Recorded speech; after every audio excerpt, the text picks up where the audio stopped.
était une fois un vieux monsieur qui s'appela Geppetto.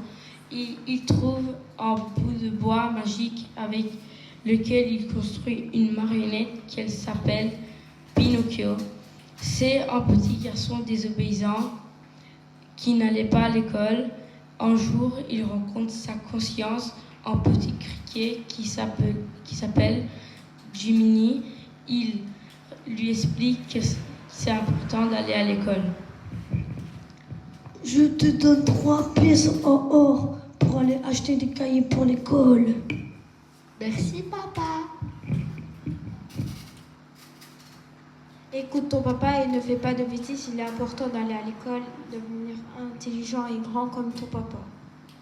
Sur le chemin de l'école, il croise un cirque et il achète un billet avec l'argent que son papa lui avait donné pour les cahiers de l'école.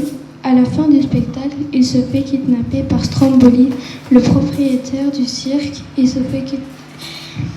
enferme Pinocchio dans une cage pour pouvoir l'utiliser dans son spectacle.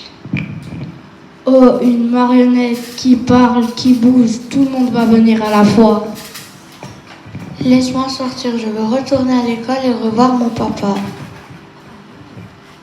Finalement, Stromboli a pitié de lui, il le libère et lui donne 3 pièces d'or pour ses cahiers. On prend sa route. Il rencontre un chat et un renard. Si tu plantes tes pièces d'or dans la terre, un arbre magique rempli de pièces d'or poussera. Va à l'école et quand tu reviendras ce soir, tu pourras accueillir tes pièces d'or. Miaou. Merci beaucoup, à tout à l'heure.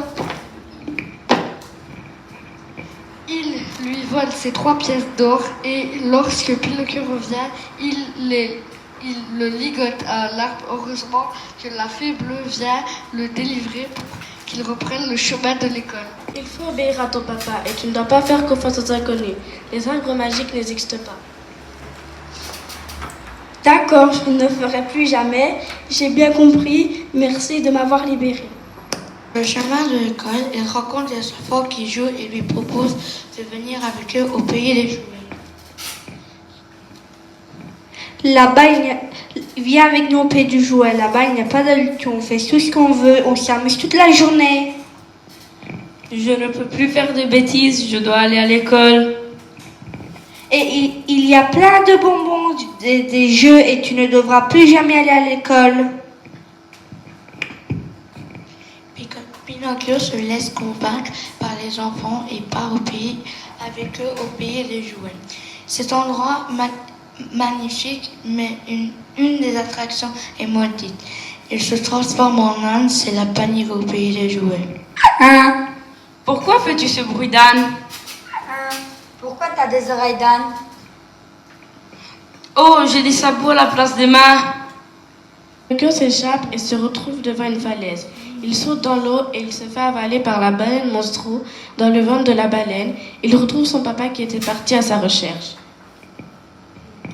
Papa, c'est toi? Oh mon fils, que je suis content de te revoir. J'étais si inquiet. Oh mon petit papa, je suis désolée de ne pas t'avoir écouté. Il décide de sortir de la baleine et il fait un feu pour faire éternuer la baleine. Il sort et nage avec l'aide d'un grand poisson.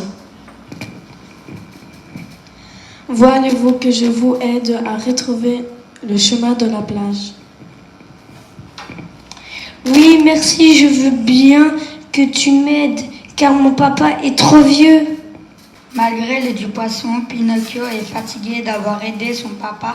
De retour à la maison, Geppetto couche Pinocchio dans son lit et pire la fée bleue pour qu'il se sente mieux.